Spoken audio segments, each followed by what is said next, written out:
You voted this week to filibuster the gun bill. Does that mean that you will vote against the Manchin-Toomey compromise to expand background checks when that comes up this week? Well, to be fair, I haven't read it in its totality, but I can tell you this. I am very skeptical of any plan that deals with the Second Amendment because invariably these gun laws end up impeding on the rights of people to bear arms who are law-abiding and do nothing to keep criminals from buying them. Criminals don't care what the law is. But Senator, you have supported background checks in the Florida legislature. Yeah. But again, those background checks in Florida are for people that have concealed weapons permits. For example, if you have a concealed weapons permit, you do a background check. I have no problem with that. But are they going to honor that in all 50 states? If someone goes to another state to buy a gun, do I have to undergo another background check, or will my concealed weapons permit be de facto proof that I am not a criminal? These are the sorts of things I hope we'll talk about. But I think the bigger point is we're missing a golden opportunity here. We're focusing so much on guns. We should be focused on violence. Violence is the problem. Guns is what they're using to commit violence. But violence is the central problem. And they all want to talk about what they're using, but no one wants to talk about what's happening. How do you stop violence, Senator?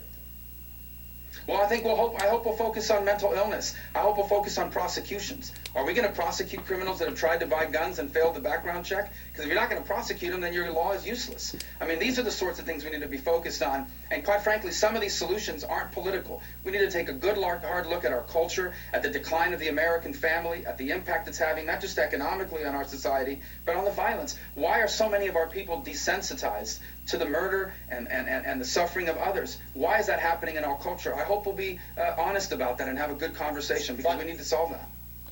Marco Rubio is the prime example of an empty suit, right? He's this good-looking young guy, and he's, he knows how to talk like a classic politician, but there's nothing there. It is a complete empty suit. Do you understand that this gun bill, this bipartisan gun bill, is as weak can be? I saw an article that said even the NRA says, yeah, it's fine, no big deal.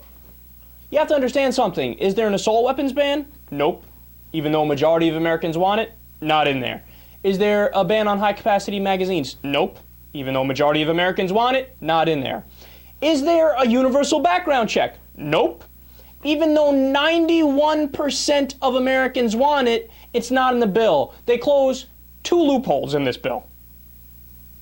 You have to have a background check if you buy a gun online. Whoop-de-doo, that should have already been the law. And they closed the gun show loophole, which is where basically anybody could go without getting a background check. Well, they finally closed that and said you have to get a background check. Another whoop-de-doo. It should have been, that should have been the law from the beginning. I mean, this is basic elementary stuff. A new poll from Huffington Post and YouGov on background checks, they found that background checks are more popular than baseball, kittens, child labor laws, and apple fucking pie. Not fucking pie like in American Pie. No, literally, apple pie. Background checks are more popular than apple pie. That's like saying background checks are more popular than America. And this idiot wants to come out against not even a universal background check, just the closing of 2 loopholes. Go ahead, Marco, go ahead. Where the fuck are the Democrats on this? Attack, just go after him, run ads with him. Are you kidding me? Call press conferences, talk to CNN, MSNBC, even go to the Lions Den at Fox News and talk about how this moron is against over 90% of the American people. I love Rubio's idiocy. Chris Wallace was like, you voted for background checks in your state. And Rubio's, well, yeah, but that was for concealed, and it's on a state-by-state basis, and then there's the double checking, and Matthews is like, well, so why don't you support it federally? Rubio's like, and then, of course, the last part, which is when I seriously started to get angry, is when he goes, we need to go after mental health in this country. Hey, Dippity.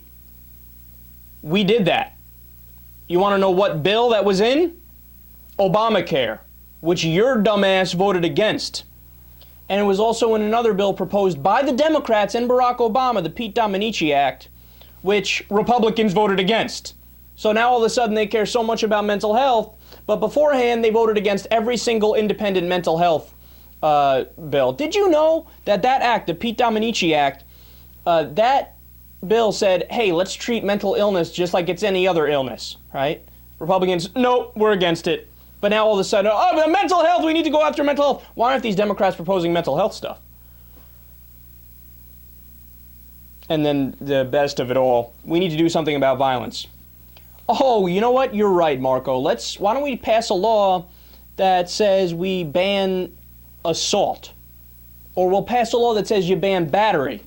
Or better yet, we'll pass laws that say you can't murder people. Oh, wait, we already had that law absolutely everywhere. God, I don't know how anybody could listen to that interview with Marco Rubio and vote for the guy in good conscience. I don't know how anybody could listen to that interview and not laugh at this dumbass, this jackass of a politician.